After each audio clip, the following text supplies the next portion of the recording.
Spoiler, Perfect World episode 128. Setelah bertemu dengan wanita dari ras kelinci giok bulan, Si Hao mendapatkan informasi tentang pemburu dari kerajaan surgawi. Mereka bersekutu dengan klan Qin untuk mengincar Huang. Si Hao yang mendapatkan informasi ini tidak hanya diam saja daripada menunggu, lebih baik Si Hao yang menyerang. Ada dua jenius dari negara surgawi, saat mereka lengah, Si Hao melancarkan serangan. Serangan Si Hao berhasil, tapi karena mereka mempunyai simbol pelindung, mereka dipindahkan keluar.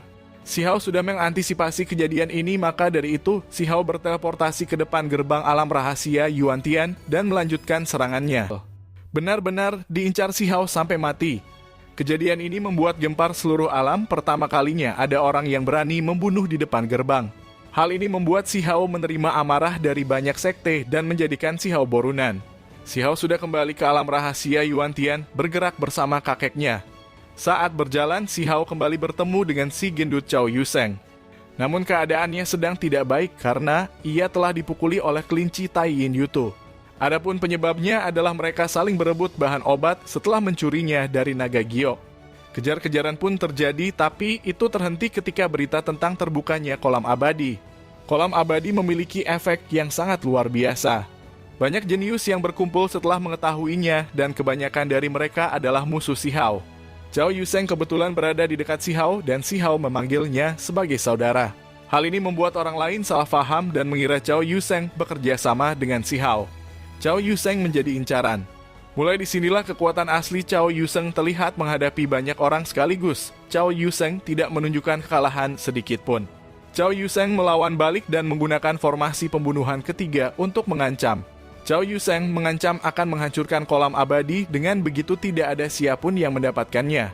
Semua serangan berhenti, nilai kolam abadi sangat besar, jika Cao Yuseng nekat, mereka juga yang akan dirugikan.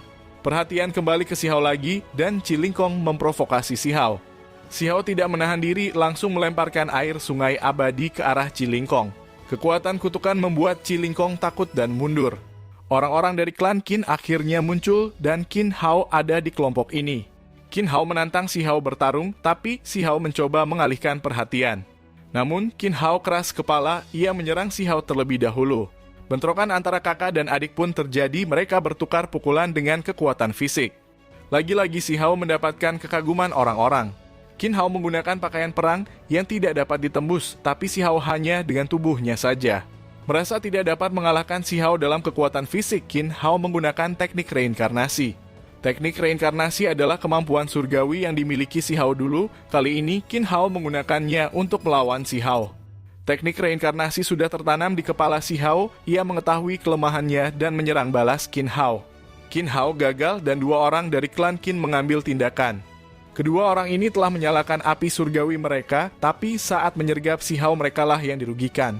Si Hao melepaskan kekuatan kutukan dari sungai surgawi dan hampir membunuh keduanya. Si Hao tidak melanjutkan serangannya ke arah mereka berdua, tapi beralih ke arah kolam abadi. Serangan Si Hao membuat kolam abadi kacau dan semua orang berebut harta langka. Tanah warisan juga terbuka karena ini dan semua orang berkompetisi untuk masuk. Bentrokan kacau yang paling berbahaya, semua orang terluka tanpa kecuali. Namun mereka berhasil memasuki tanah warisan. Tanah warisan cukup luas, mereka perlu mencari harta sendiri. Si Hao dan kakeknya bergerak bersama mencoba menyeberangi jurang. Tapi mereka diganggu oleh seseorang dari tanah Nether. Si Hao marah besar, Si Hao melepaskan kekuatan aslinya, membentuk sayap Kunfeng dan menyerang mereka. Total ada 4 orang yang melihat kekuatan asli Si Hao, dan mereka semua dihabisi Si Hao untuk menghilangkan jejak. Nah, di sini dulu guys, pertempuran akan semakin seru. Terima kasih sudah menonton dan sampai jumpa.